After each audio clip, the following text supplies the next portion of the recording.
జగన్మోహన్ రెడ్డి గారు సైకో.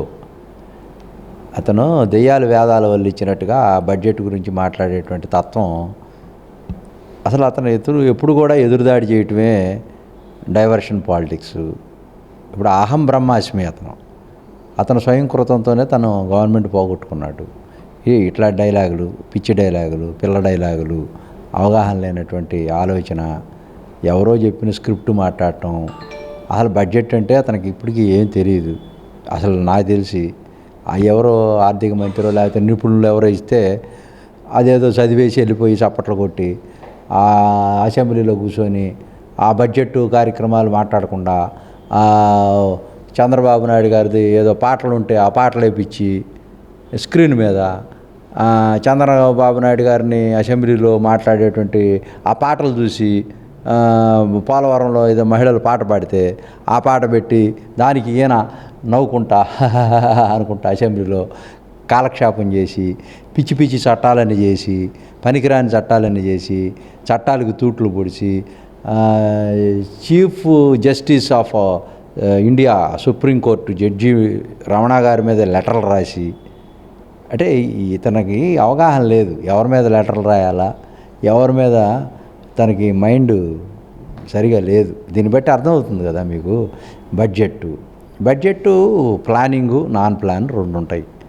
ప్రణాళికేతర ప్రణాళికలోకి వచ్చేటప్పటికి 2,10 కోట్లు మనకు రూపాయి రాకడా, రూపాయి పోకడా అనే దగ్గర ఒక 70,000 కోట్లు ఎట్లా పోతాయి, మళ్ళీ రాబట్టుకోవటం ఎట్లా అనేది రెండు అంశాలు ఉంటాయి అక్కడ. 1,10,000 కోట్లు ప్లాన్ ఇతర మనీతో మొత్తం బడ్జెట్ స్వరూపం ఒక సిస్టంలో ఉంటుంది. దానికి ఒక మెకానిజం ఉంటుంది, సాంప్రదాయం ఉంటుంది. దాన్ని మర్చిపోయి నువ్వు గతంలో కూడా దాదాపుగా 2,75,000 కోట్లు బడ్జెట్ వేసావుగా, మెగా బడ్జెట్టు. అప్పుడు ప్రణాళిక అనేది 1,70,000 కోట్లు మీకు వచ్చే బడ్జెట్టు. తత్మాదంతా కూడా నువ్వు ఎక్స్ట్రాని చూపించావు కదా 1,00,000 కోట్లు. మరి అవి ఎక్కడి నుంచి వచ్చినాయి? నువ్వు ఎక్కడన్నా చూపించావా?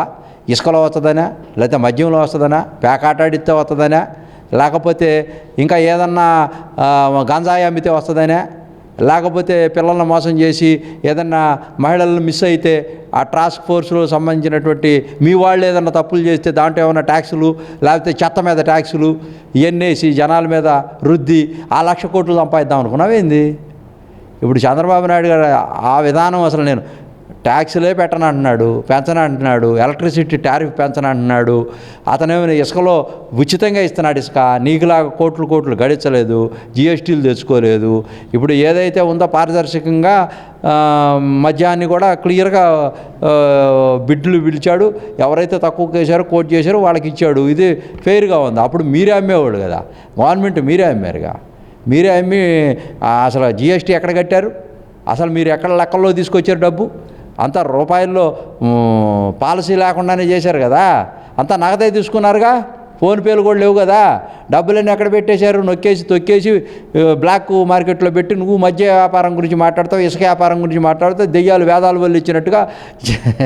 జగన్మోహన్ రెడ్డి గారు ఇప్పటికన్నా నేర్చుకోండి బడ్జెట్ అంటే ఏంటి. అంకెల గారెడ్డి అంటే దైవాంశ సంభూతురాలు, అదేమన్నా తెలియనటువంటి అదేమన్నా బ్రహ్మ పదార్థమా? We should learn, we should know. మనకు ఉన్నటువంటి ఇంట్లో బడ్జెట్ మనకు తెలుస్తుంది కదా, మనకి ఎంత వస్తుంది, ఎంత ఖర్చు అవుతుంది, ఎంత రాబడి వస్తుంది, ఎంత పోకడ అవుతుంది, దీన్ని బట్టి పొదుపు చేసుకుంటాం, దాన్ని బట్టి బడ్జెట్లో పెట్టుకుంటాం, దాన్ని బట్టి ఈ కుటుంబాన్ని కూడా నడుపుతాం.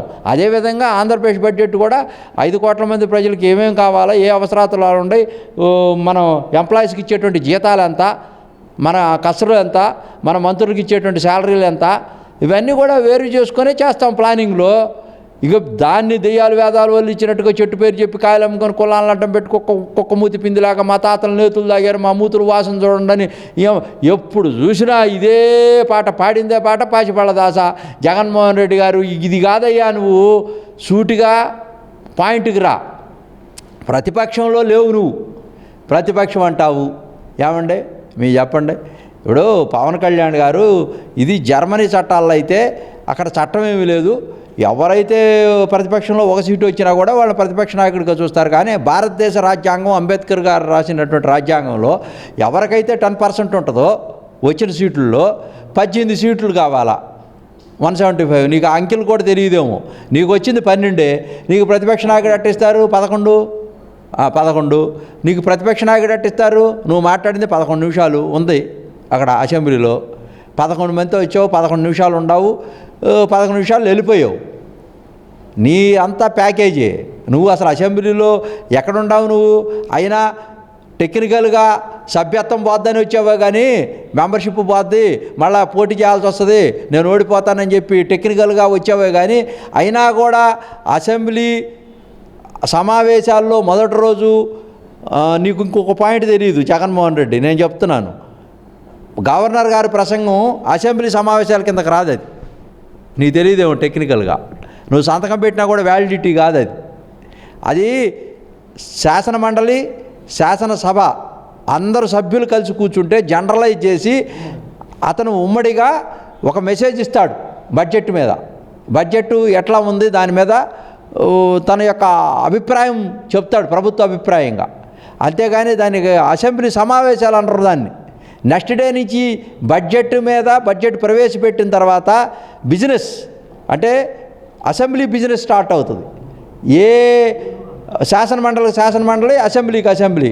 అప్పుడు నీ యొక్క సభ్యత్వం రెన్యూల్ చేసుకోవడానికి సంతకం పెట్టిపోతే అది కన్సిడరేషన్లోకి తీసుకుంటారే కానీ నీ సభ్యత్వం పోవటానికి అది మేధావులకి నిపుణులకి రెఫర్ చేశారు స్పీకర్ గారు. అది ఏమవుద్దో నువ్వు వెయిట్ చేసి చూడు. గుండు సున్నా అవ్వచ్చు, మళ్ళీ బై ఎలక్షన్ రావచ్చు,